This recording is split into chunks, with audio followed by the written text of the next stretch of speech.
어떤 소년이 있었습니다. 이 어린 소년은 아주 어렸을 때 아버지께서 유전병으로 돌아가셨습니다. 어머니는 거리에서 구걸을 하다가 정신에 문제가 생겨서 정신병원에 입원을 했습니다. 그 어린 소년의 나이가 11살 되는 나이였습니다. 외톨이가 되었죠. 지독한 그 어린 11살짜리 소년이 뭘 할 수 있겠습니까? 지독한 가난을 벗어나기 위해서 이 마을 저 마을 다니면서 구걸도 했지만 벌이는 쉽지 않았습니다. 형편없었고 집으로 돌아가면 거짓말만을 일삼는 할머니, 병든 할아버지만 있었습니다. 이 소년은 그렇게 얼굴이 잘생기지도 않아서 또 외모마저도 그렇게 막 흉측했던 소년이었습니다. 그래서 아무도 그 소년을 거들떠 보지도 않았습니다. 태어나서 한 번도 남에게 사랑이라는 그런 사랑을 받는 경험을 한 번도 해본 적이 없습니다. 참 인생이 이 소년에게 참 컴컴하고 어두웠습니다. 그랬던 이 소년에게 빛이 비추기 시작했습니다. 어느 날 11살짜리 소년에게 누가 찾아왔냐면 목사님이 찾아왔습니다.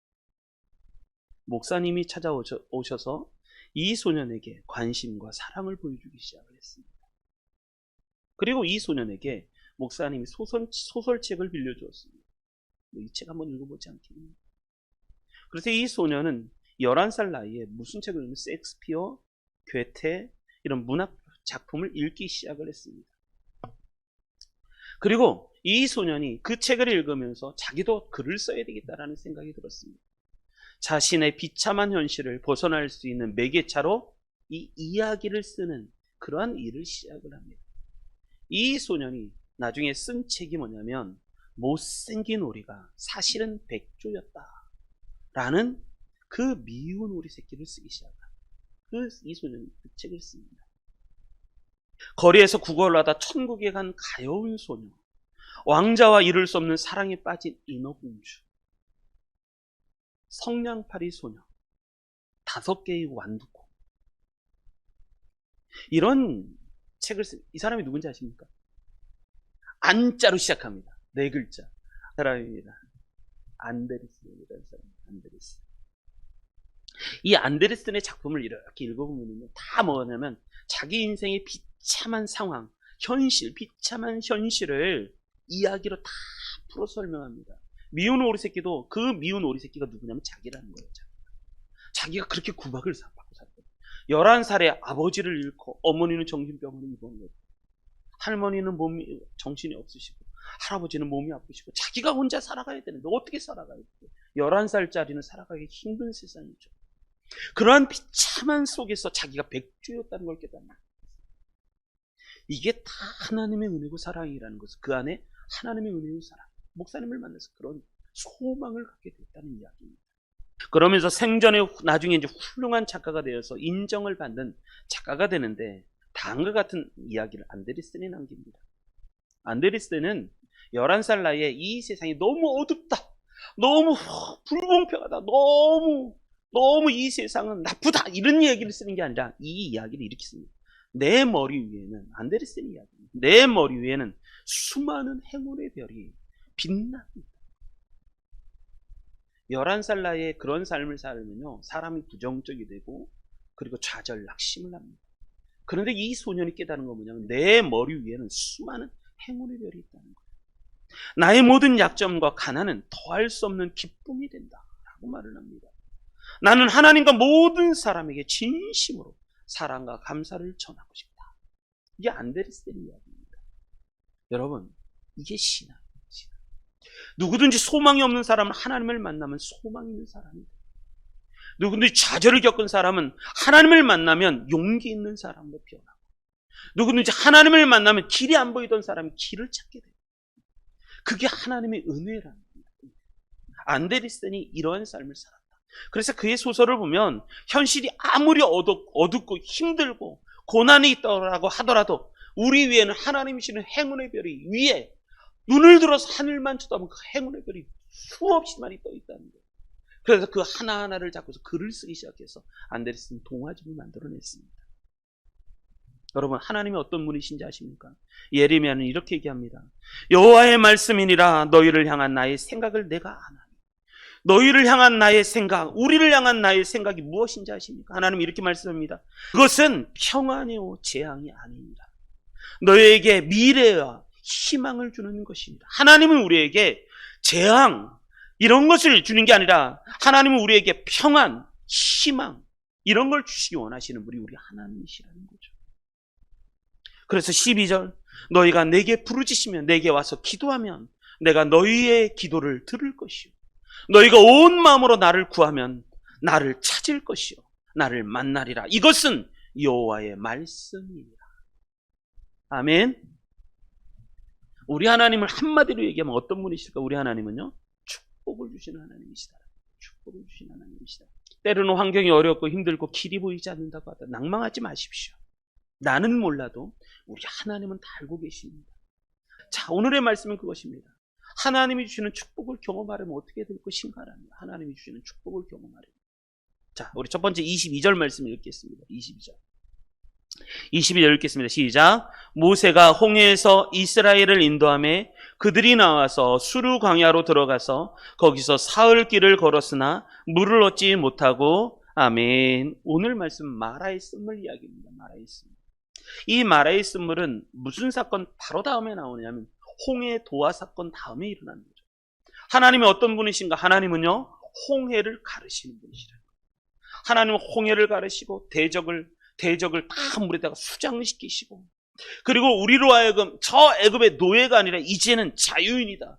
하나님의 축복된 하나님의 자녀다. 그래서 저 가나안 땅까지 인도해 가시는 분이 우리 하나님이십니다. 그 홍해 도화 사건 다음에 일어난 사건이 이것입니다. 근데 하나님께서 홍해 도화 사건 다음에 여기서 보면 중요한 단어가 그것입니다. 하나님께서 이스라엘을 홍해에서 이스라엘을 인도해 내시는데, 그리고 나서 다음 들어갔던 게 가나안 땅으로 바로 들어가냐, 그게 아니라는 거예요. 그 다음에 어디로 들어가냐면 그들이 홍해에서 나와서 그 다음에 어디로 가냐면 수르 광야로 들어갑니다. 수르 광야. 광야 속으로 하나님이 몰아가십니다. 광야 속. 왜 그러실까? 오늘 말씀이 그것입니다. 홍해에 나왔으면 가나안 땅에 바로 들어가 계시면 얼마나 좋아요. 이스라엘 백성들이 찬송하며 하나님 앞에 막 찬송하며 들어가는데 그게 아니라 가나안 땅으로 들어갔죠. 어디로 가냐면 수르 광야로 들어가요. 수르 광야.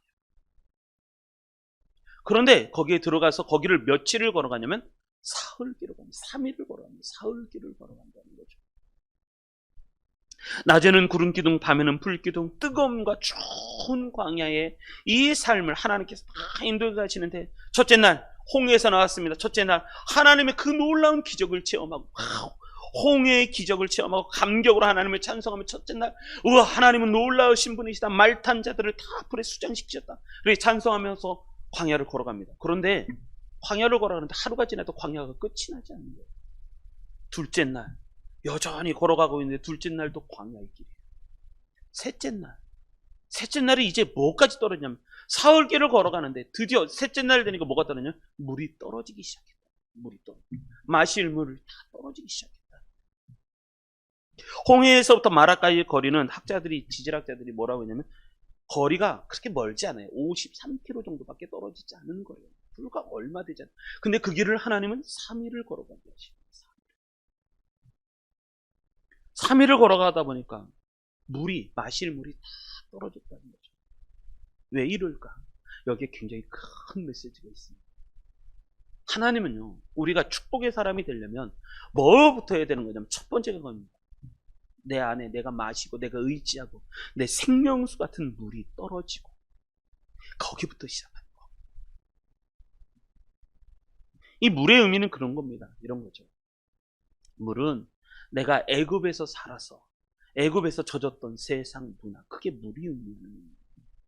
내가 저 애굽에서 살았던 그 세상이 갖고 있었던 문화, 내 생각, 내 욕심, 편리한 것을 추구하는 마음, 안정을 추구하는 마음, 내가 생명처럼 여기는 것들, 물이라는 거잖아요. 사람은요 물 안 마시면 죽습니다. 3일 동안 물을 안 마셔보십시오. 밥은 안 먹어도 오래 삽니다. 그런데 물을 안 마시면 더 속히 빨리 죽어요. 인간의 몸 70%가 물이라고 하잖아요.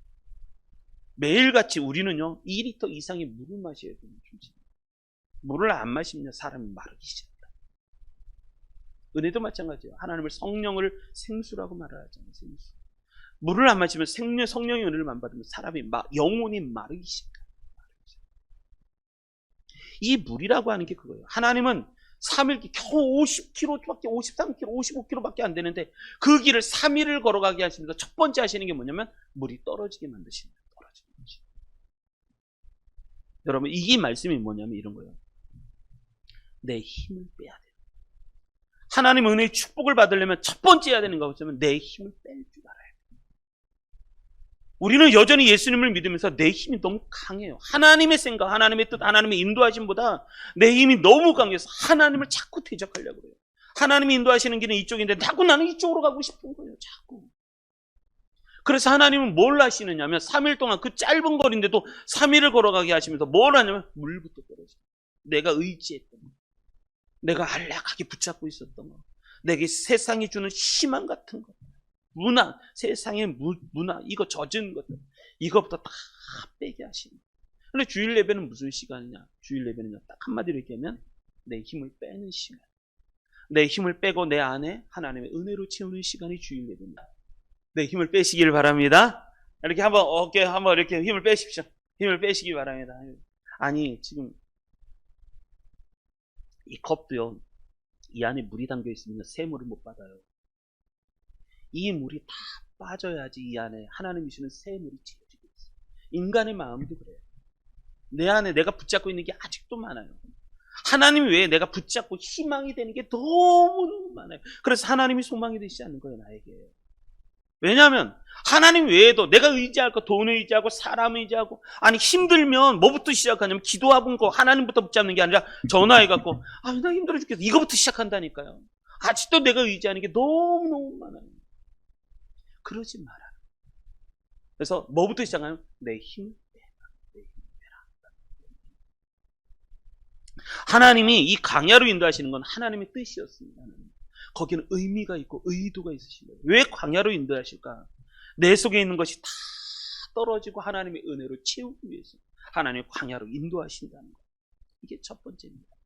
그럼 내 힘을 다 빼면 뭘로 채울까? 그것은 딱 한 가지예요.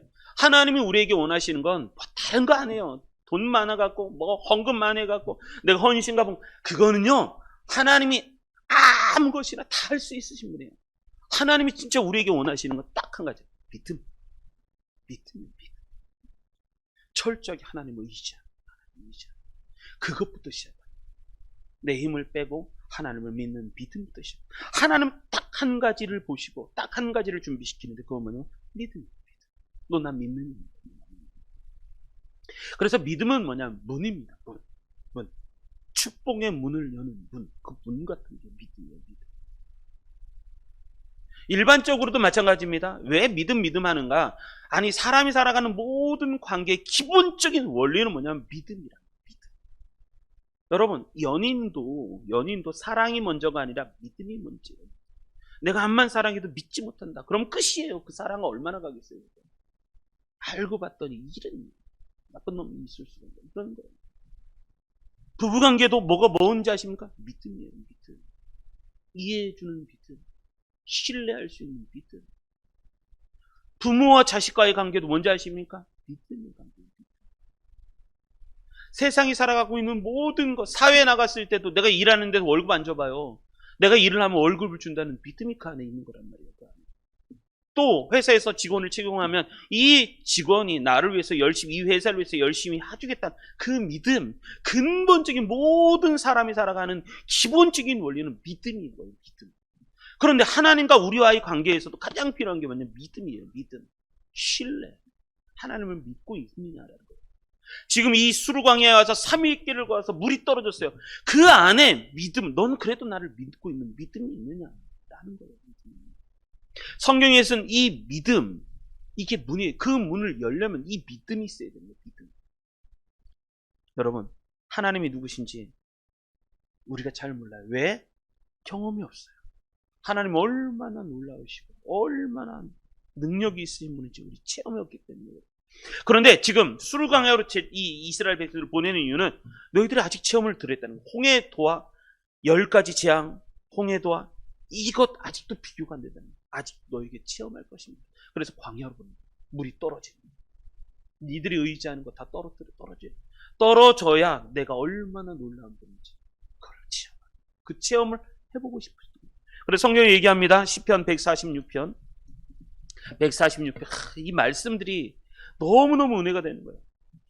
귀인들을 의지하지 말며 도울 힘이 없는 인생도 의지하지 말지니. 여러분, 이거 의지합니다. 그의 호흡이 끊어지면 흙으로 돌아가서 그날에 그의 생각이 소멸하리로다. 야곱의 하나님을 자기의 도움으로 삼으며 여호와 자기 하나님에게 자기의 소망을 두는 자는 복이 있도다. 아멘. 우리 3절부터 5절까지 한번 읽어볼까요? 이 말씀이 제가 설교 준비하면서도 하나님 앞에 말씀을 듣는데 너무 은혜로운 거예요. 너무 은혜로운 거예요. 우리 같이 한번 3절부터 5절 읽어보겠습니다. 시작. 귀인들을 의지하지 말며 도울 힘이 없는 인생도 의지하지 말지니 그의 호흡이 끊어지면 흙으로 돌아가서 그날에 그의 생각이 소멸하리로다. 야곱의 하나님을 자기의 도움으로 삼으며 여호와 자기 하나님에게 자기의 소망을 두는 자는 복이 있도다. 아멘. 여러분, 이런 은혜가 있으시길 바랍니다. 하나님이 원하시는 건 믿음이에요. 그래서 또 잠언서에도 얘기하잖아요. 너는 마음을 다하여 여호와를 신뢰하고 내 명철을 의지하지 말라. 너는 범사의 그를 인정하라. 그리하면 내 길을 하나님께서 지도하시리라. 고린도후서에도 마찬가지입니다. 사도 바울이 이런 얘기합니다. 형제들아, 우리가 아시아에서 당한 환난을 너희가 모르기를 원하지 아니하노니 힘에 겹도록 고난을 당하여 살 소망까지 끊어지고. 사도 바울이 아시아에서 당한 고난이 얼마나 큰지 살 소망까지 끊어 죽음이 가까이 왔었다는 거예요. 우리는 우리 자신이 사형 선고를 받은 줄 알았으니 이것은 왜 하나님께서 여기까지 막 밀고 가시느냐는 거예요. 하나님께서 왜?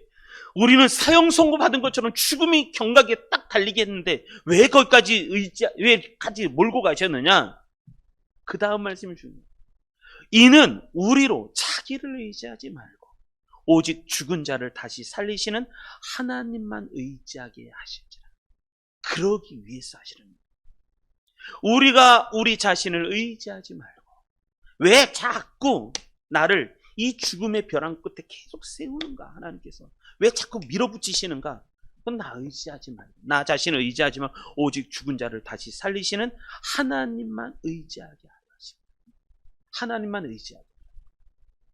여러분, 그래서 오늘 찬송할 때 나의 힘이 되신 하나님, 저는 이 찬양이 너무 궁금해요. 나의 힘이 되신 여호와, 내가 주님을 사랑합니다. 주는 나의 반석이시며 나의 요새시라. 주는 나를 건지시는 시라. 나의 주 나의 하나님, 나의 피할 바이시여 나의 방패시라. 이거 누가 고백했는지 아십니까? 이 찬양 다윗이 고백했습니다. 다윗이 만난 하나님은 그런 분이시라. 자, 우리 하나님만 의지하시기 바랍니다. 자, 먼저 내 힘을 빼고 첫 번째 하나님의 축복을 경험하려면 첫 번째 내 힘을 빼시기 바랍니다. 그리고 내 안에 믿음을 지으십시오. 믿음은 문입니다. 문을 여는 열쇠다. 그 믿음만이 여는. 천국은 뭘로만 들어간다? 믿음으로 만들어. 천국은 하늘문을 여는 열쇠는 믿음밖에 없어요. 다른 거 돈 많다고? 얼굴 이쁘다고? 내가 똑똑하다고? 잘생겼다고? 아니요, 그런 걸로 안 들어간다는 거예요. 천국은 오직 믿음. 돈으로도 못 가요, 하나님. 마음 찾게도 못 가요, 하나님. 믿음으로 가는 나라, 하나님. 여러분, 믿음밖에 없어요. 자, 이게 첫 번째. 하나님과 철저히 하나님만 의지하는 것이죠. 자, 우리 두 번째 말씀 보겠습니다. 23절로 25절 읽겠습니다. 시작. 마라에 이르렀더니 그곳 물이 써서 마시지 못하겠으므로 그 이름을 마라라 하였더라. 백성이 모세에게 원망하여 이르되 우리가 무엇을 마실까 하며 모세가 여호와께 부르짖었더니 여호와께서 그에게 한 나무를 가리키시니 그가 물에 던지니 물이 달게 되었더라. 거기서 여호와께서 그들을 위하여 법도와 율례를 정하시고 그들을 시험하실세. 아멘. 두 번째, 하나님의 은혜를 우리가 경험하려면 뭘 해야 되냐면 십자가 은혜를 체험할 수 있어요. 자, 이게 무슨 말인가? 자, 마라에 도착했습니다. 드디어 3일길을 가서 물이 떨어졌는데 딱 보니까 저 앞에 물이 보이는 거예요. 그래서 사람들이 막 뛰어가서 물에 첨벅첨벅 들어서 물을 막 끼얹으면서 물을 벌컥벌컥 마셨습니다. 근데 그 물이 독이 있네요. 쓴 물이에요. 와, 사람들이 나와서 토하기 시작을 합니다. 왜? 물에 독이 있어 쓰기 시작합니다. 써서 그 물을 마실 수가 없는 거예요. 그래서 들어갔던 사람들이 다 토하기 시작합니다. 여기서 물이 마실 수 없다. 그래서 그곳 이름을 뭐냐면 마라라고 정해요. 마라라는 이름의 뜻이 그거예요. 쓰다라는 거예요. 쓰다. 괴롭다는 거예요. 물을 마셨는데 내가 괴로운 거예요. 근심이 되었어요. 물이 써서 마실 수 없어 물로 인하여 큰 고통을 당했기 때문에 이뤄진 이름이 뭐냐면 마라라는 건 마라. 자, 마라의 물을 마셨을 때 사람들은 두 가지 반응이 보입니다. 첫 번째, 백성들, 24절. 백성들, 첫 번째 보이는 반응. 믿음이 없으면요, 백성들이 모세에게 원망이십니다. 원망이십니다. 우리가 무엇을 마실까? 여러분, 이 마라의 의미가 무엇일까? 그건 뭐냐면 이런 거예요. 마라. 여러분, 마라를 조심하시기 바랍니다. 이 마라가 의미하는 것은 뭐냐면 세상을 의미해요. 세상. 내가 노력합니다. 공부도 많이 합니다. 그래서 회사를 들어가고 학교를 들어갑니다. 그게 끝이 아니잖아요. 우리는 알잖아요. 대학교 들어갔다고 끝이 나는가? 그 다음에 또 그 다음에 고난이 있는 거예요. 회사에 들어갔습니다. 그렇게 길을 쓰고 공무원 시험 준비하고 회사 준비하고 그렇게 해서 공부를 열심히 하고 회사에 들어갔어요. 회사에 들어갔는데 그게 끝인가요? 회사에 들어가면 훨씬 어렵습니다. 조직 문화가 있어서 더 위험하고 무섭고 두려운 조직 문화가 기다리고 있어요. 결혼 얼마나 사랑해서 결혼을 했어요. 그런데 결혼하면 딱 느끼는 게 뭐냐면 너무너무 다르다. 사람이 너무너무 다르다. 삶이 인생이 마라라는 거야. 와, 물이다. 이거 뛰어들어가서 물을 마시는데 그 물이 쓴물이에요. 인생이 고통스러운 거예요. 그러면 또 하고 근심돼 걱정해서 와, 살 수가 없구나. 그래서 뭐를 하냐면 원망을 하기 시작했어요. 여러분, 세상이 주는 희망, 육신이 주는 희망, 이게 마라 같은 거예요. 마라. 그래서 조심하셔야 돼요. 이거 그대로 마시면요, 우리가 또 하고 고난을 받습니다. 그런데 자, 또 다른 불의한 사람이 있습니다. 그건 모세입니다. 어떤 사람은 마라의 물을 막 마시고 고통스러워하고 그런 원망하는 사람이 있는데, 또 한 사람은 모세는요, 뭐를 할 줄 아냐면 기도하는 사람이었어요. 모세가 여호와께 부르짖기 시작합니다. 이 부르짖는다는 건 뭐냐? 그냥 부르짖는 정도가 아니라 하나님 앞에 통곡하면 울며 불며 하나님 앞에 기도하는 얘기예요. 여러분, 모든 좋은 것도, 모든 나쁜 것도 다 기도로 받을 줄 알아야 돼요. 할렐루야. 기도로 받으시기 바랍니다. 세상에는요, 완전히 나쁜 건 없어요. 세상에는 완전히 좋은 것도 없어요. 사람도 마찬가지예요. 완전히 선은 없어요. 완전히 착한 사람도 그 안에는 독이 있고 나쁜 게 있고, 완전히 나쁜 사람도 그 안에는 착한 게 있다니까요. 완전히 착한 거 다 세상은요 공존에 있는 세상이에요. 공존에. 그런데 그것을 내가 기도로 받지 않으면 뭐가 있냐면 내게 상처가 되는, 그게 마라라는 거예요. 그게 마라. 마실 수가 없는 거예요. 고통이 되는 거예요. 그런데 모세는 그것을 기도로 받기 시작해요. 나쁜 것도 좋은 것도 원망도 하나님의 기도를 하는 거예요. 울부짖어 기도하기 시작합니다.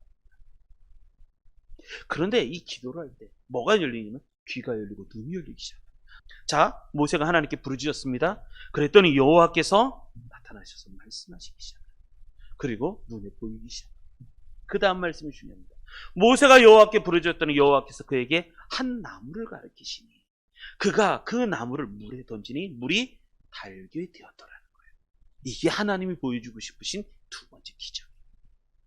하나님의 은혜의 축복은요, 반드시 뭐를 통해서? 한 나무를 통해서 받을 수 있습니다. 그래야 마라의 쓴물이 달고 다른 아주 맛있는 물이 되는 거예요. 이걸 하나님이 보여주고 싶으십니다. 그게 뭐냐면 이 나무가 뭐냐면 십자가입니다. 십자가. 한 나무를 가르쳤어요. 자, 나무를 가르치셨는데 하나님께서 그 다음에 중요한 거예요. 한 나무를 가르치는데 그게 십자가예요. 근데 그 나무를 뭐에 던지니? 물에 던지니. 하나님은요, 이게 은혜예요.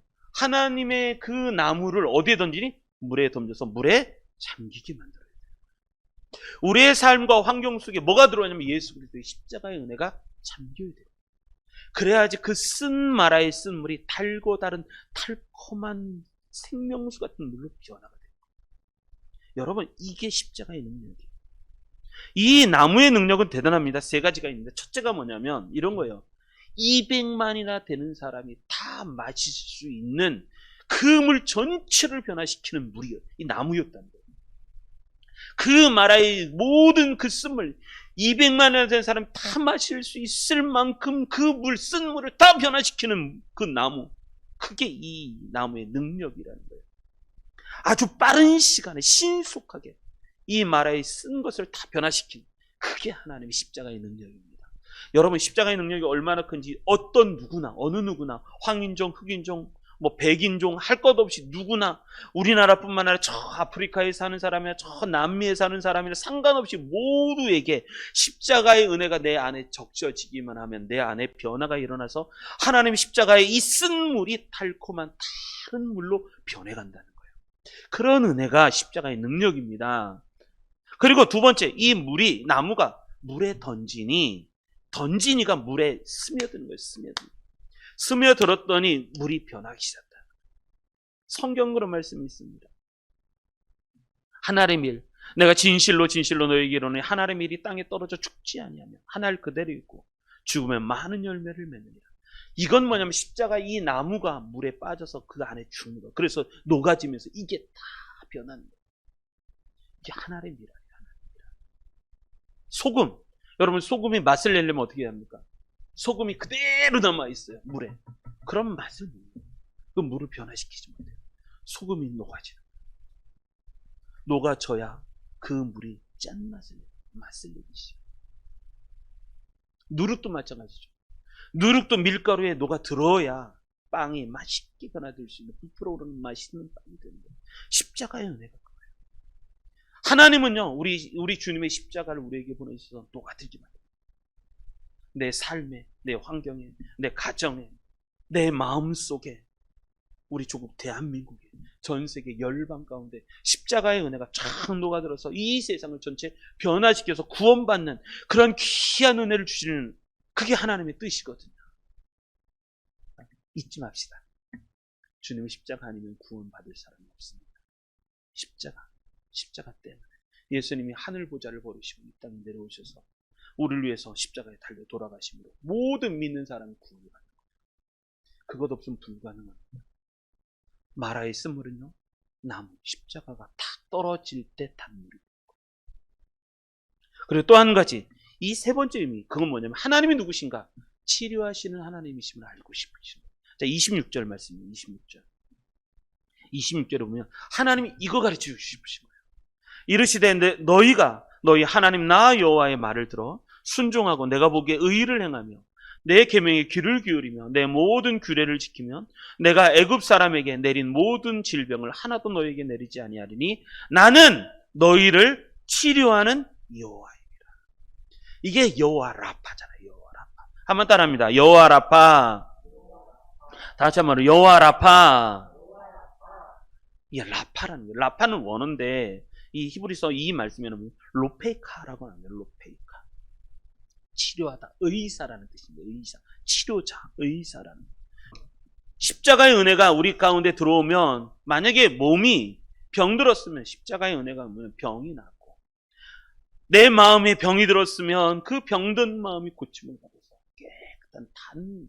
예수 믿는 사람들이 아직도 뾰족뾰족하잖아요. 아직 십자가의 은혜를 다 경험하지 못한 거예요. 예수 믿는 사람들은 그 마음이 십자가의 마음을 갖게 돼 있어요. 그래서 하나님은 우리를 치료하시는 하나님이시다. 그거 경험하게 하고 싶으신 거예요. 요한계시를 보면 이렇게 말씀합니다. 22장 1절로 2절. 또 그가 수정같이 맑은 생명수의 강을 내게 보이니 하나님과 및 어린 양의 보좌로부터 나와서, 그러니까 생명수의 강이 어디로부터 나오면 하나님의 보좌로부터 쫙 흘러나오는 거예요. 길 가운데로 길 가운데로 흐르고 강 좌우에 생명나무가 있어 12가지의 열매가 되며 날마다 그 열매를 맺고 그 나무 잎사귀들은 만국을 치료하기 위하여 있더라. 만국을 치료하는 나무더라라는 말씀입니다. 이 나무가 무슨 나무인지 아십니까? 마라의 쓴물의 옆에 있었던 그 나무, 그게 생명나무. 그게 예수 그리스도의 십자가를 의미합니다. 구약의 십자가의 흔적이 많은데 예표되는 상징, 이미지가 많은데 그게 이 마라의 쓴물에 있는 그 나무입니다. 자, 하나님의 축복은 무엇로 받는다? 십자가의 은혜로 받는다. 십자가의 은혜로. 할렐루야. 십자가를, 은혜를 생각하면요, 하나님의 모든 축복이요 그 십자가 안에 다 담겨 있습니다. 십자가를 통과하면 하나님이 주신 놀라운 축복이 그 안에 다 있는 거예요. 자, 이 은혜를 받으시기 바랍니다. 우리가 사순절날 이 십자가 잊으시면. 그리고 마지막 25절, 26절 읽어보겠습니다. 25절, 26절 읽습니다. 시작. 모세가 여호와께 부르짖었더니 여호와께서 그에게 한 나무를 가리키시니 그가 물에 던지니 물이 달게 되었더라. 거기서 여호와께서 그들을 위하여 법도와 율례를 정하시고 그들을 시험하실세. 아멘. 25절만 읽겠습니다. 자, 세 번째, 하나님의 축복을 우리가 경험하는 사람이 되려면 어떻게 되는가? 하나님의 말씀에 순종하는 삶을 살아야 된다는 말씀이십니다. 자, 그리고 나서 이제 그 물이 마라의 쓴물이 단물이 되었습니다. 그리고 거기서 여호와께서 말씀하시기 시작하는데 크게 두 가지 말씀을 하시는 거예요.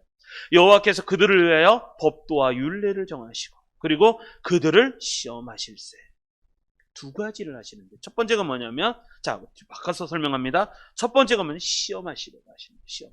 이게 니사라는 단어인데 이건 뭐냐면, 시험하다라는 단어는 하나님이 시험하신다는 거 뭐냐? 단련시키다라는 거. 단련시키다. 어떤 사람이나 물건의 수준과 질과 여건과 고난을 통해서 그것을 단련시키는 거예요. 욥기서에 나오죠. 욥기서 나오는 23장 10절은 그러나 내가 가는 길을 그가 하시나니 그가 나를 단련하신 후에는 내가 순금과 같이 나오리라. 단련한 거, 단련. 로마서도 마찬가지 말씀이죠. 다만 이뿐만 아니라 우리가 환난 중에도 즐거워. 여러분, 바울은 이렇게 합니다. 환난이 왔다. 그럼 난 즐거워한다는 거예요. 환난 여기 중에서도라는 건 가운데서는. 환난 가운데 있어요. 근데 난 즐거워하는 거예요. 왜냐하면 이는 환난은 인내를, 인내는 연단은 소망을 이루는 줄 내가 알기 때문이다. 내가 지금 오는 이 환난, 이건 반드시 나에게 인내가 되고 연단을 통해서 하나님께서 내게 소망을 이루어 가실 거라는 것을 사도 바울은 명확하게 알고 있었어요. 그러니까 흔들리지 않는 거죠. 자, 이걸 이렇게 설명해요. 군대를 갑니다. 우리 남자들은 다 군대를 가죠. 군대를 가는데 입대했습니다. 입대했으면 군인일까요? 자, 입대하면 군인이다. 입대하면 군인은 아니라고 해요. 뭐라고 부르는지 아십니까? 입대하면 뭐라고 불러요? 세 글자. 훈련병이라고 해요. 군인이 아니에요. 그 사람은 훈련병이라고. 훈련병. 그리고 나서 5주 6전 훈련을 열심히 합니다. 그리고 통과하고 나서 제대로 거기 훈련소를 딱 마칠 때 뭐를 주냐면 2등병 마크를 줘요. 너는 이제 2등병이래.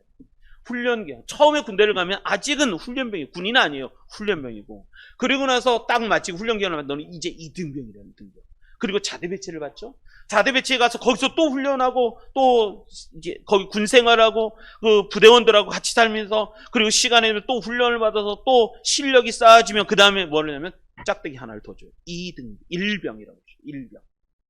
그리고 또 하게 되면 상병. 또 하게 되면 병장. 저 같은 경우는 하교대 갔다 와서 하사. 저 하사예요. 하사로 제대했거든요. 병하사 옛날에. 자, 그래서 하나님은요, 지금 훈련시키시는데 뭐가 하냐면 아직은 훈련병. 그래서 어디로 하냐? 수르 광야를 통해서 마라 있으면. 그래서 뭐냐면 우리를 단련시킨다. 하나님은요, 지금 사자 새끼를 처음부터 태어나자마자 심바, 라이온킹 아니라니까요. 아직 사자 새끼입니다. 이제 사자로 훈련시켜서 심바가 되어서 라이온 킹이 되게 만드시는 거예요. 하나님. 독수리 새끼예요. 계속 떨어뜨리고 그래서 하늘을 날 수 있는 독수리로 만들어 가시는 하나님.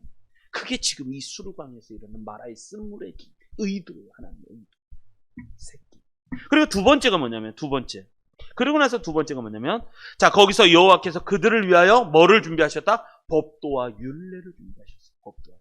이 법도라는 건 뭐냐면 그런 거죠. 운전면허 시험 같은 거예요. 내가 운전을 하기 전에 내가 그거에 대한 법을 깨닫는 거예요. 법을. 그러니까 내가 어떤 사건이 생기기 전에 미리 예방 차원에서 우리가 배우는 거, 그것을 법도라고 얘기하고, 율례는 내가 무슨 범죄를 저질렀을 때 그것에 대한 판결법, 그게 율례예요. 율례. 미시파트라고 얘기하는 율례라고 말을 하는 거죠. 그러니까 하나님은 우리가 어떤 일을 하기 전에 또 혹 어떤 일을 행했을 때 내가 잘못했을 때라도 하나님 앞에 바로 설 수 있게끔 법도와 율례를 정하시고 그것을 주시고 있습니다. 여러분, 광야라는 곳이 그렇습니다. 광야. 길이 고정되어 있지 않아요. 바람이 한번 싹 불잖아요. 그럼 광야의 길이 바뀌어요. 높은 곳이 낮아지고 낮은 곳이 높아지고. 인생이 그래요. 이런 광야, 바람만 불면 길이 막 바뀌고 그런 것에서 사람의 감을 믿고 가면 떨어집니다. 그래서 뭘 가져가야 되냐면 북극성이나 아니면 나침반이 있어요. 나침반. 그래야 길을 잃지 않습니다. 진짜 하나님의 백성이 누군지 아십니까? 진짜 하나님의 백성. 내 마음대로 사랑하는 사람을 하나님의 백성이라고 하지 않습니다. 진짜 하나님의 백성은 말씀에 순종하는 사람입니다. 그렇게 살라라. 감으로, 내 감정으로. 그러면요, 반드시 원망합니다. 우리는 말씀에 순종하는 사람, 그러한 하나님의 백성이 되라 라는 말씀입니다. 자, 이런 은혜가 있으시기 바랍니다. 하나님은 어떤 분이신가? 우리에게 축복을 주시는 분이십니다. 여러분, 이 축복을 믿으시기 바랍니다. 그러려면 세 가지 말씀드려요. 첫째, 내 힘을 빼야 돼요. 믿음으로 채우시고. 두 번째, 십자가 은혜. 한 나무. 그래야 마라가 쓴물이 단물이 됩니다.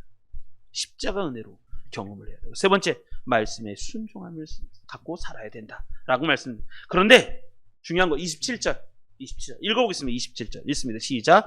그들이 엘림에 이르니 거기에 물샘 12과 종려나무 70그루가 있는지라 거기서 그들이 그 물 곁에 장막을 치니라. 아멘. 여러분 반드시 믿으십시오.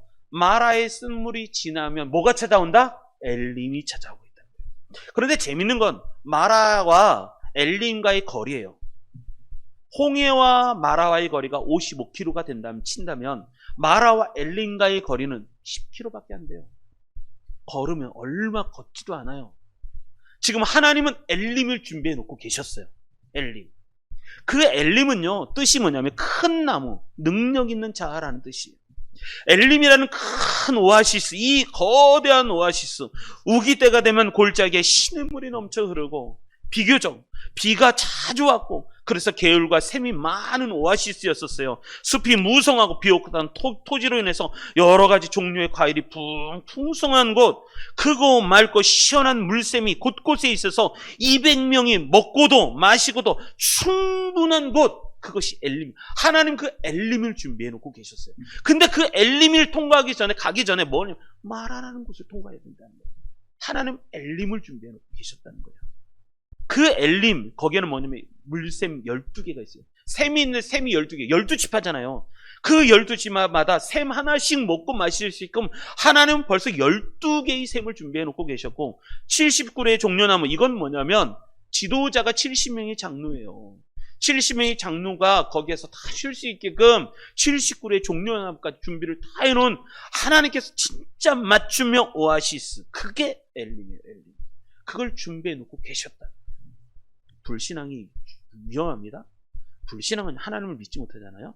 그러면 시각이 멀리까지 못 봐요. 여기까지만 봐요. 가까운 데까지 못 봐요. 믿음이 약하다는 것은 믿음의 눈이 저기까지 보는 게 아니라 여기까지밖에. 우리가 근시안적이에요. 믿음의 눈을 넓게 여시길 바랍니다. 자, 하나님은요 우리에게 축복을 주십니다. 이 사순절은 축복의 기간입니다. 우리 축복의 기간 이 사순절 우리가 어떻게 보내야 될 것인가? 자, 하나님을 경험하시기 바랍니다. 십자가 은혜를 경험하시고, 그래서 이 사순절 이 하나님이 예비해 준 이 엘림의 축복. 근데 엘림의 축복을 가기 전에 우리 항상 마라를 거쳐가야 돼요. 그래서 나를 하나님의 방법으로 살아가게끔 전환시키십니다. 자, 이 말씀을 들으셔서 또 일주일 동안 우리 사순절 네 번째 주 살아갈 동안 우리 십자가의 은혜로 잘 승리하시는 우리 성도님들 되셔서 엘림의 축복을 경험하시는 우리 성도님들 되시기를 주님의 이름으로 축원합니다.